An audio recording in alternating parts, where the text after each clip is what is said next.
Hello everybody, welcome to the second day of Rezzed. Thank you for being here. Hello to the people who are watching online as well. It's a Saturday, so no need for you to be skaven off work. No? Oh, rats, no one got it. It's a great pleasure to introduce this next session. We're going to have a short video to start it, but please give me a warm hand and welcome Patrick from Fat Shark to talk about Vermintide 2.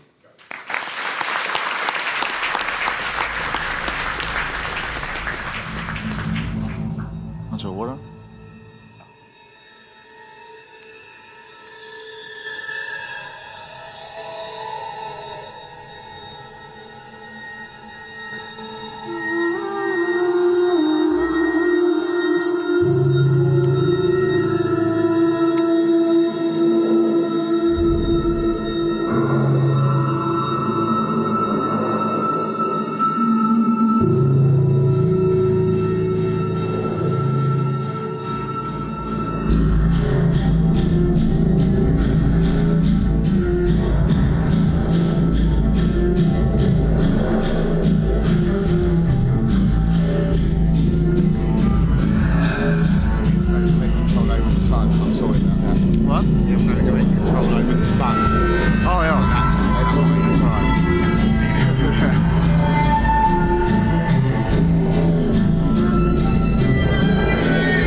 Hi, and welcome to my talk, Vermintide 2, Creating the Art of Chaos. Today I'll walk you through the thinking and the process behind creating concept art for Vermintide 2, more specifically, the levels. So who am I? My name is Patrik Rosander. I'm a concept artist at Fat Shark Games. And what is Vermintide 2? For those of you who haven't played it yet, it's a 4-player co-op hack and slash set in the Warhammer Fantasy universe. It's the sequel to Warhammer End Times, Vermintide, which was released in 2015. You play as one of 5 heroes and fight the Skaven and the new faction Chaos. And Vermintide 2 was released about a month ago in March to a wonderful reception by our players.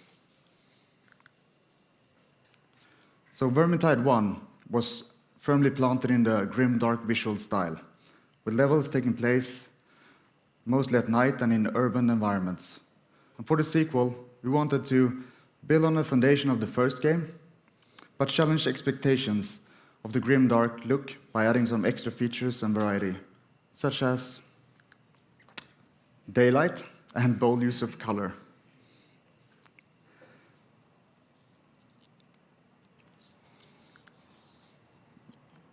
So, for me, daylight and horror equals the movie Texas Chainsaw Massacre, and Vermintide 2 contains a lot of horror elements. Since we added a new faction called Chaos, which are basically the meanest faction in the Warhammer universe, it was very helpful. So these two images have similar light and settings. The left one looks like a peaceful morning with misty fields, and the right one is not as peaceful. You know, even though the lighting isn't horror-like, the fact that there's a maniac with a mask made of human skin makes the situation pretty unpleasant. So this was a good starting point when setting the mood for the daytime environments. Like adding strong horror elements to a daytime setting helped us get a darker tone and negating much of the pleasantness in the levels. It also made the horror elements more clear, seeing them in broad daylight, so to speak. And just juxtaposing casualties next to a nicely lit apple orchard becomes uncanny in a certain way. And the mood of the environment also had to take into account the fact that there was a Skaven and Chaos invasion going on, and they had to affect their environment. So this led to an idea that we like to call aftermath. Since, as I said before, the game takes place in the aftermath of a Chaos and Skaven invasion, but we wanted to make it take place just before everything had been decayed or completely destroyed. So it's just the beginning. So the fires are still burning, and the ash and embers are still flying through the air. So this is an example of an image from one of our levels before the aftermath layer of graphics was applied. And here's an example of what a scene looked like after we added the layer of aftermath. By adding debris on the ground, fire and smoke, and other signs of battle, this environment now fits the tone of the game much better than earlier. So here's another example from the same level with the same elements applied. The levels with the daylight and classically non-scary lighting in the end became some of the more graphic ones. And we also wanted to give the players a glimpse of how life looked in the Empire before the Chaos and Skaven invasion. And when we wanted areas in the level to be untouched, we simply refrained from adding all the smoke and debris. And here we have a similar area as the previous image. It's the same architecture, the same setting, but with some aftermath applied. It's some debris, fire, smoke, and some corpses, because it's Warhammer. And the concept of aftermath was also combined with other elements to create features and more iconic places in the levels. So this is a concept painting from the level Hail Scourge in the game, where parts of the city has collapsed into a sinkhole created by the Skaven. And having the level take place in the aftermath of a city collapsing instead of during the collapse, but it was much easier to get at the correct scale and the correct epicness for the environment without actually spending all our time on one level. And to make sure we had a good and varied use of color, we relied on a color script.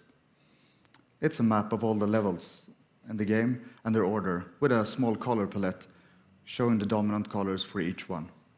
And it served as a good starting point for planning the light and the time of day, as well as making sure that every level was different from another. This color script changed a lot during development, because we kind of moved the levels back and forth, changed the order in order to make the gameplay be varied enough for the game. But it was a good starting point, and it kind of represents the final product.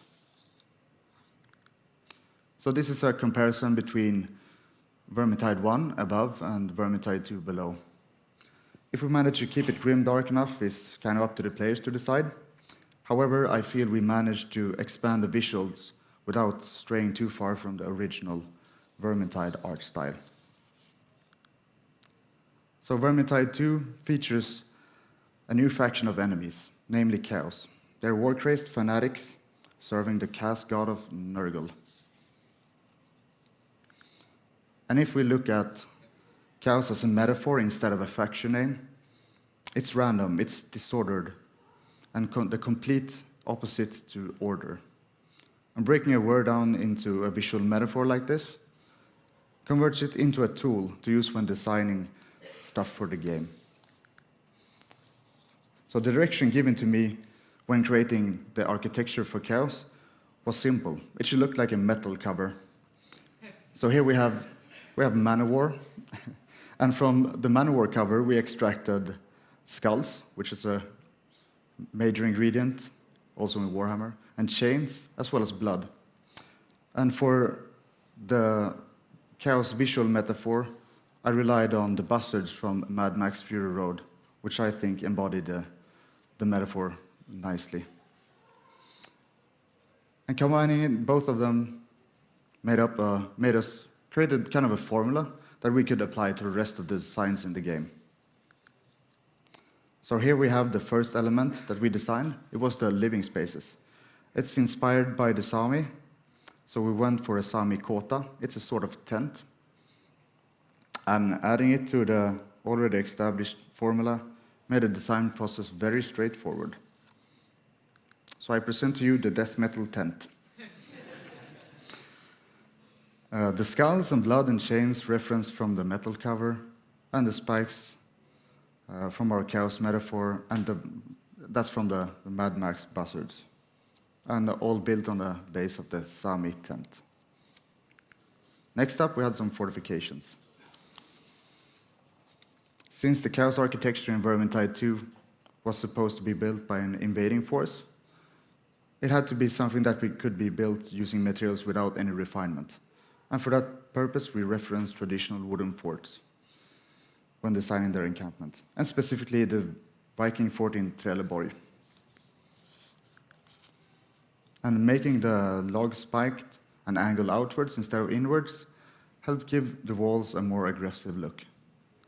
We also added a layer of spikes, of course, for the Chaos metaphor, as well as metal cover ingredients. And the more graphic elements were inspired by the movie Apocalypse Now, which I think embodies the madness and violence in a very graphic and disturbing way, which was fitting for Chaos. Once we had nailed the look, we wanted to expand it to more elements. So this is a wall segment. And here we have a tower, a guard tower. And in order to infuse the Chaos building with the insanity of the characters and the enemies in the games, we added several layers of details. And even though I'm a big fan of clean and ordered shapes, I really wanted to make sure that we use the Chaos metaphor to infuse every design with the right amount of madness. And in the end, we scaled the level of detail back, which was good. but the basic principles are in the game that shipped. So we also used the spike element from the chaos architecture to infuse different parts of levels with the chaos presence. Their clear silhouette and the madness of how they are arranged, helped enforce the feeling of chaos. Just add spikes and blood. Might sound simple, but in the end it worked great for our game.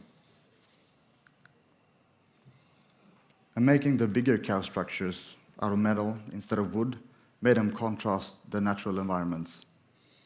And also taking cues from industrial pollution, like making the structures leak bile and spewing hazardous smoke, made them feel even more vile. And some of these concepts made it into the game, some did not. But more importantly, it helped inform the look of chaos for the rest of the production. So next up, we'll have a look at the town of Ustigan from the level Empire in Flames. We took inspiration from a picture of riot police in Kiev. They're standing in smoke during a snowstorm, and I think it's a very striking reference. But what if, instead of snow, ash covered the ground, like the image up in the corner? It's like an aftermath of a volcanic eruption. And the third image, the burning oil fields from Kuwait, works perfectly with the previous two images to give us the third and final color we needed. The brown beige was used for the fields surrounding the town, as well as the vegetation in the town. So here we have a beautiful sketch made by Joachim Zetterberg. He's a really talented level designer at Fat Shark. And he made this to illustrate his vision for the level. And it was an invaluable starting point for me as a concept artist, because I could combine this image along with the reference I showed in the previous slide to create a painting that was basically just a bit more refined than the earlier sketch. And welcome to the town of Ussingen. Falling victim to the raid by the Chaos Warband, it had been plundered and burned to the ground.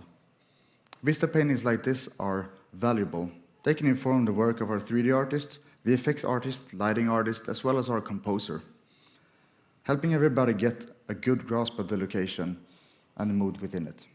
And even though this might seem like a more polished painting, the basic idea is that I took his sketch and took his ideas and just applied my skill set on it to help communicate his message better. Ustigan played a big role in showing the extent of how wicked the Chaos faction really was, like showing the impact and consequences of their invasion on the common people of the Empire. And this was a key painting when nailing the look of Ustigan. It was one of the first mood paintings we did.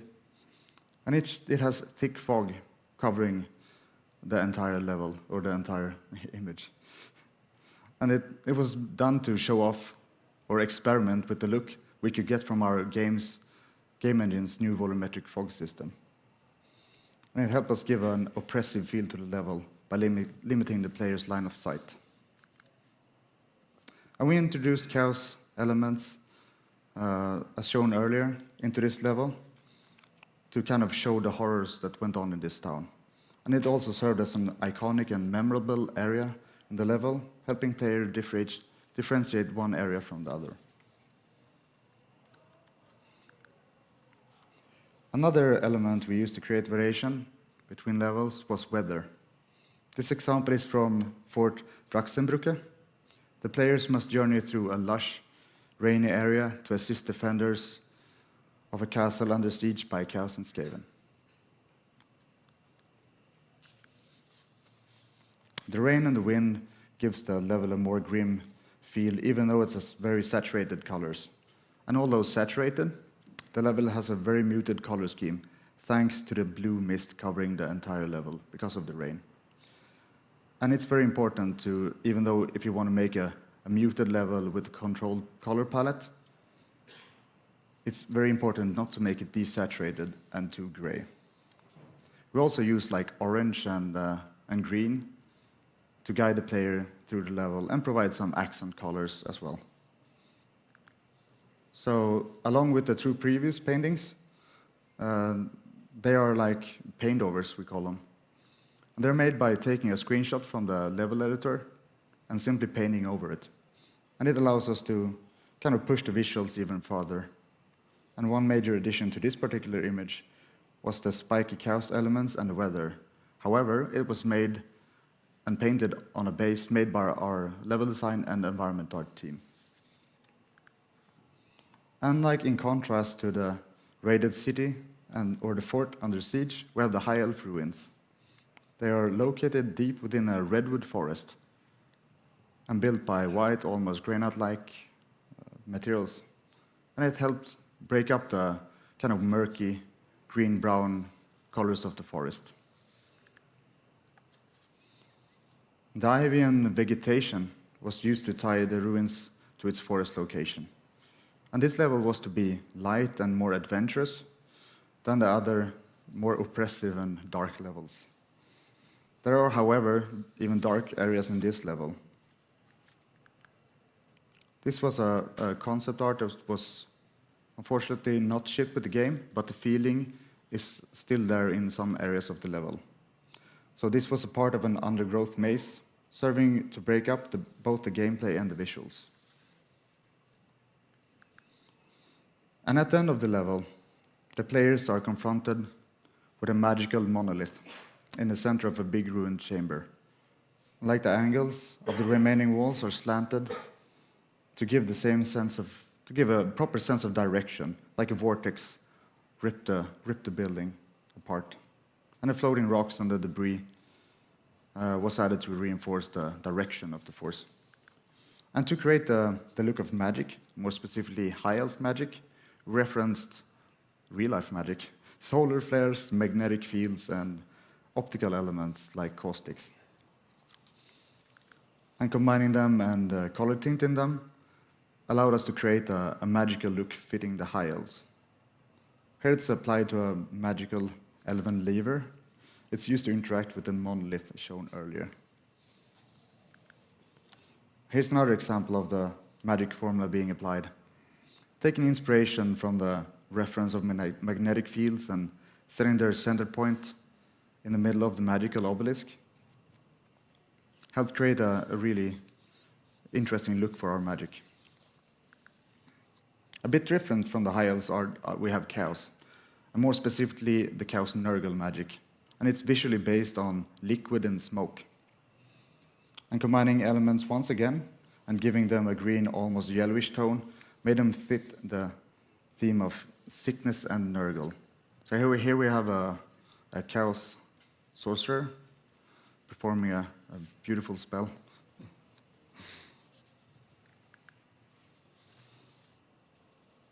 And towards the end of the game, we visit the home of our chaos enemies, called Norska, a place called Norska. This was another location where we really wanted to challenge the expectations of grimdark. Like instead of going for evil all the time, which is sometimes easy, we wanted to go for a more like wondrous and almost beautiful feeling. Kind of like a highly toxic insect, like beautiful but very, very deadly.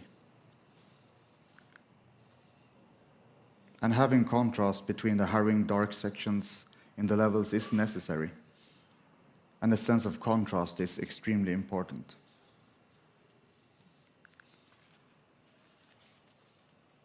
And it also helps greatly with creating the sense of progression within a level and making the players experience a sort of journey as you are actually traversing different environments.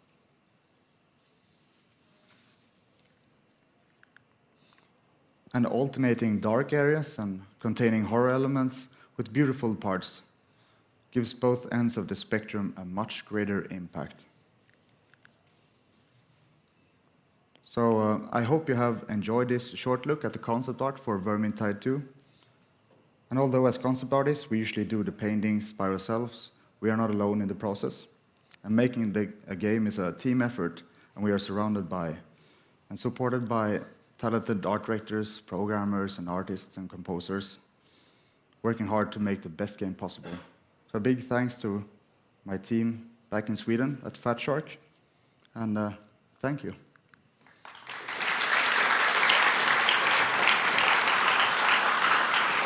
Thank you very much, Patrick. We have time for some questions. So there's a microphone just in the middle here. Please do come up and ask. I know it's a bit daunting, but do come up and ask. I'll kick us off with a couple of questions. Yeah, Patrick, Warhammer being so established as a tabletop game, is it difficult or challenging to then create your own identity on top of that? Or is it a blessing having that there in the first place? Is it hard to move out of the shadow, or is it quite exciting? I think it's exciting. That's me. It's exciting, and it's working with an established IP and a world that's so rich as the Warhammer Fantasy world is really, it makes my job very easy because there are so much resources and stuff to pick from. But it's also really exciting to be able to take the tabletop perspective and put it down into a first-person world. And yeah. Is it difficult having fans of Warhammer be possessive about how they feel they want it to look? Do you ever feel that? People going, no, it shouldn't look like this, it should look different. I think that's also a blessing, because that means that people are very passionate about the game and the universe, and we also take inspiration from the fans, and we at the office are fans of Warhammer as well, so yeah, it's just good. A very diplomatic answer. Yeah. We saw one of your paintings, which was fantastic. Cool. Typically, per game, how many paintings do you do, and how long does a painting like that take you? I think they vary. It can be anything from half a day to a week. Like most paintings I do in like 2.5 days, 3 days maybe. And the amount is, I don't even know, 100, 200, I don't know. Wowzers. It's a lot. It's fascinating because we will play through a game like Vermintide 2, and a lot of the time it's so crazy and there's so much going on that we don't often, stop to smell the roses, I guess. Yeah. But there's all this thought in the levels around us that, we barely see.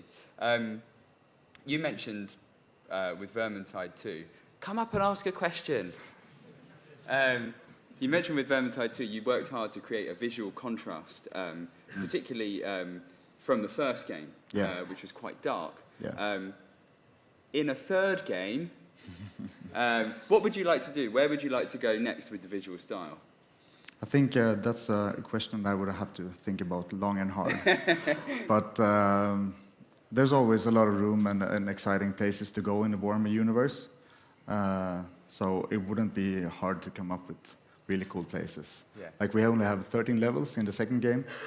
And that's like 13 locations, and we could do 100 locations if I get to choose. Yeah, coming as DLC. Okay, first. Don't you fear? Sorry. Yeah. Don't you fear when you try to do the Charles thing, you overcomplicate things in a sense that you put too much data in general? Because when I try to render a picture, etc., I sometimes feel like I overdo. Yeah, I understand what you mean, and it was actually a choice, because usually when you design stuff for video games, you want to keep it readable and structured. But like as I talked about earlier, using chaos as a metaphor, we try to just throw all those rules, throw it all out, and just put as much stuff we could in there, just to make the environments really look chaotic, because this is the chance to do it. Thank you. Thanks. Thank you.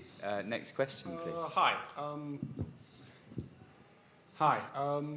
Do you think that gameplay affected how you kind of created the feel of all the levels, or vice versa?